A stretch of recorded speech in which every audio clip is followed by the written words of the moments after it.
नमस्कार दोस्तों, मैं सतीश त्रिपाठी एसटीएफ न्यूज़ में आपका हार्दिक स्वागत करता हूं। विधायक अमानतुल्लाह खान का विवादों से तो पुराना नाता रहा, लेकिन इस बार उनके ऊपर ऐसे गंभीर आरोप लगे हैं जिसे लेकर उन्हें लंबी जेल यात्रा भी करनी पड़ सकती है। आप विधायक पर जो क्राइम ब्रांच ने बीते सोमवार को जामिया इलाके में हत्या की कोशिश के आरोपी शाहबाज खान को पकड़ने का अभियान चलाया था, इस दौरान अमानतुल्लाह खान के समर्थकों ने पुलिस कार्रवाई में बाधा डाली, जिससे माहौल इतना तनावपूर्ण हो गया कि शाहबाज खान को मौके से फरार होने का मौका मिल गया। अब इसके बाद पुलिस ने आप विधायक और उनके समर्थकों के खिलाफ मामला दर्ज किया और उनकी तलाश शुरू कर दी।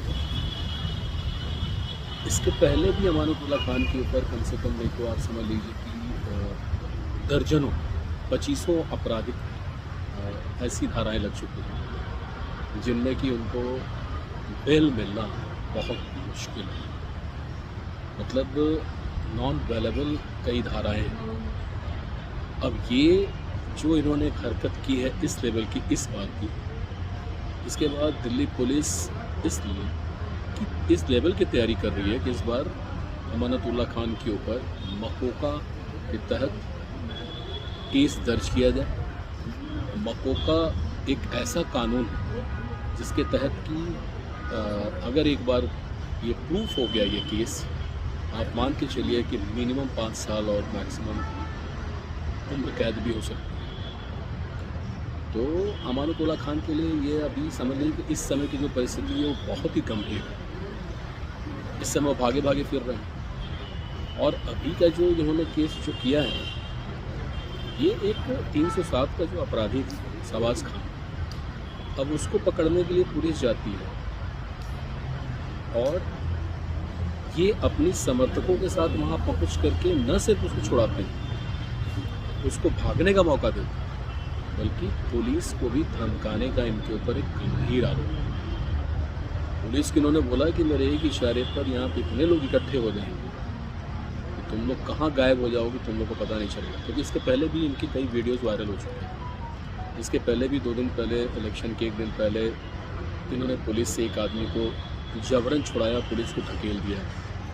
मनोज तिवारी को आपको याद होगा, सिग्नेचर ब्रिज पर जो उद्घाटन हो रहा था, तो वहाँ पर उन्होंने आके जोर से धक्का मारा था, जिससे वो मतलब गंभीर चोटिल होते होते बचे थे।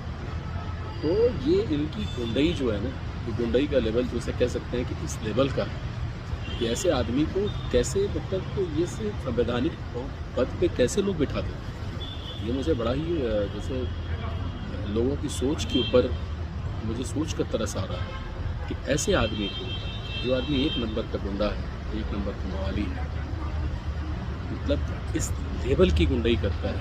कई ऐसे आपराधिक धाराएं इनके ऊपर लगी हुई है कि अब अभी धीरे धीरे सारी परतें जब खुलती जाएंगी, 2500 अपराध, मेरे पास पूरी लिस्ट है इनकी, और वो लिस्ट भी मैं अभी आपको लगाऊंगा और आप उसको देखिएगा एक बार कि आप इस लिस्ट के ऊपर नज़र डालिए।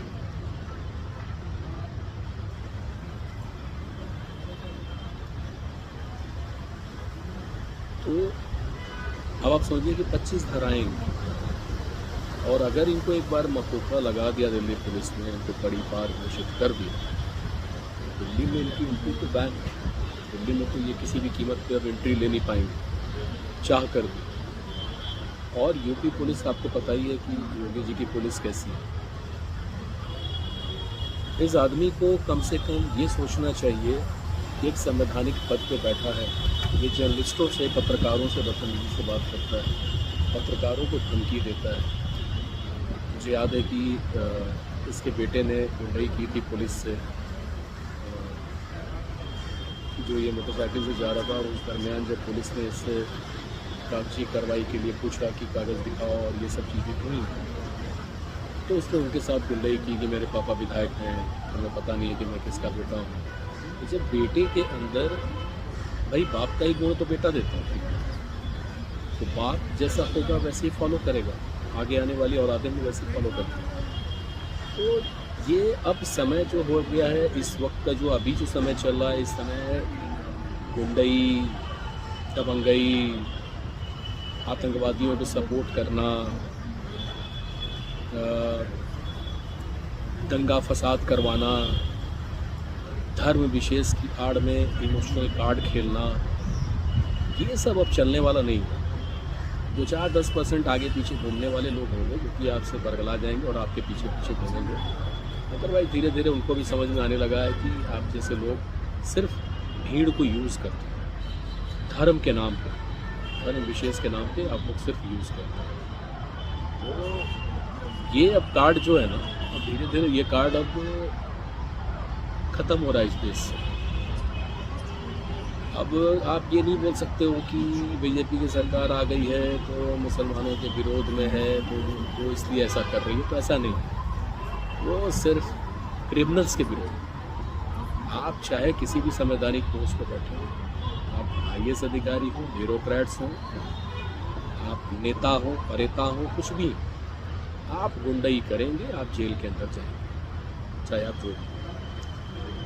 तो अमानतुल्लाह खान साहब, अभी आप अब अपनी जितने दिनों तक आप बाहर हैं खैर मनाइए, और मैं तो कहता हूँ कि चुपचाप आ करके भागम भाग ये सब खेल खेलना छोड़ो और आकर के पुलिस को सरेंडर करो और अपने अपराध को स्वीकारो कि तुमने ये गलत किया। किसी भी अपराधी को भगाने में तुमने एक बहुत बड़ा रोल प्ले किया है। इसके पहले तुमने कई आपराधिक धाराएं, कई आपराधिक षड्यंत्र में शामिल रहे, जिसके ऊपर कई धाराएं हैं, गंभीर धाराएं। अगर मैं धाराओं को पढ़ूं तो मैं आपको, अगर मेरे पास होगा लिस्ट, तो मैं कुछ कुछ चीज़ें मैं आपको पढ़ के सुनाता हूँ। इनके ऊपर जो धाराएं लगाई हैं दिल्ली पुलिस ने, इसमें से एक है आपका, जैसे देखिए,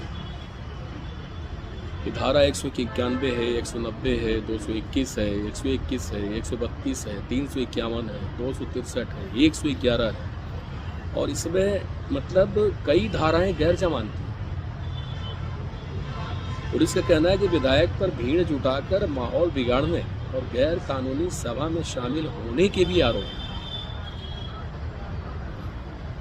अब CBI, पुलिस, हर कोई आपको ढूंढने में लगा हुआ है। और अगर आज शाम तक, जहाँ तक मुझे उम्मीद है कि अगर आज शाम तक आपकी कोई लोकेशन नहीं मिलती है या आप खुद को सरेंडर नहीं करते हैं, तो यह मान के चलिए कि मकोका आपके ऊपर आज शाम तक या कल तक 100% लग जाना चाहिए, जैसा कि इंगित हो रहा है। पुलिस की जो तैयारी चल रही है उस हिसाब से मुझे लगा। तो बहुत ही गंभीर मुसीबत में अमानतुल्लाह खान आप इस वक्त। अपने आप को सरेंडर करो, अदरवाइज़ मकोका कानून को फेस करने के लिए तैयार हो। कानून भी अपने दायरे में ही काम करता है। हमारे देश में जो ये कोर्ट है, सुप्रीम कोर्ट है या अदालतें हैं, हाई कोर्ट्स हैं, ये भी एक कानून के तहत ही काम करें। ऐसा नहीं है कि आप कोई भी गलत काम करो, किसी भी लेवल का कोई भी आपराधिक कार्य करो या आपराधिक षड्यंत्र में शामिल रहो या किसी अपराधी को भगाने में अहम भूमिका अदा करो, उसके बाद तुम सोचो कि सुप्रीम कोर्ट या हाई कोर्ट से हम बरी हो जाएंगे, हमें स्टे मिल जाएगा, बेल मिल जाएगा या कुछ भी मिल जाएगा। ये मुश्किल है, क्योंकि एक बार मकोका लग गया तो मान के चलो कि मिनिमम 5 ईयर्स आप अंदर आराम करेंगे जेल के अंदर। तैयारी आपके खिलाफ दिल्ली पुलिस की बहुत ही सख्त है इस समय, और सख्ती के साथ इस बार दिल्ली पुलिस तैयार हो रही है। क्योंकि इसके पहले भी तुम्हारी गुंडई जो बड़ी थी, चूँकि आम आदमी पार्टी की सरकार की, और जिस ढंग से पुलिस के साथ रवैया आपका रहा है पास्ट का, ये पुलिस इन सब सारी चीज़ों को अब बर्दाश्त करने के पक्ष में नहीं, और ये होना भी नहीं चाहिए। ये कोई भी सरकारी अगर कर्मचारी अपना सरकारी काम कर रहा है उसमें सहयोग करना चाहिए, न कि जो है गुंडाई दिखाना चाहिए कि मैं विधायक हूँ तो मैं ये आम आदमी पार्टी का हूँ। जैसे आपके जो नेता थे जो अब पंजाब भागने की तैयारी में, पंजाब सोच रहे हैं कि मैं निकल लूँ, तो दिल्ली से तो उनका पत्ता कट चुका है पूरी तरीके से, लेकिन वो भी अब उसी धारा पे चल रहा है। उनके खिलाफ भी बहुत सारी धाराएं, बहुत सारे कानून, बहुत सारे जितने भी उन्होंने घोटाले किए हैं वो सब की फाइल अब तैयार हो रही है। वो भी बहुत जल्दी आगे ही पीछे आप लोगों के आने वाली है। तो ये पार्टी मुझे लगी कि आम आदमी पार्टी जब आई थी तो ऐसा लगा था कि देश में कुछ क्रांति करने वाली है, कुछ बदलने वाली है, कुछ बहुत कुछ नया करने वाली है। लेकिन जिस तरह की राजनीति आप लोगों ने की, झूठ और फरेब और फॉल्स कमिटमेंट की, मुझे तो सबसे ज़्यादा तरस उस समय आया जब अरविंद केजरीवाल का वर्डिक्ट मैंने सुना था, जब उन्होंने बोला था कि यमुना पे कोई वोट नहीं देता है, यमुना के मुद्दे पे कोई बहुत बड़ा मुद्दा नहीं। उसी समय मैंने बोला ये आदमी हार गया। जिस देश में नदियों को हम लोग माँ के स्वरूप में देखते हैं, उस माँ की दुर्दशा देख करके मुझे ऐसा लगा कि ज़रा भी इस आदमी को इस बात का इल्म नहीं है कि नदियाँ कितनी उपयुक्त हैं, कितनी इम्पोर्टेंट हैं और कितना उनका एक धार्मिक महत्व है हमारे देश के लोगों के दिलों। तो अपने बॉस के कदमों पे आप चल पड़े हैं तो बच के रहिए, और आज नहीं तो कल अगर आप सरेंडर नहीं करते तो मुझे लगता है कि बहुत ही गंभीर मुसीबत में आप फंसने वाले हैं।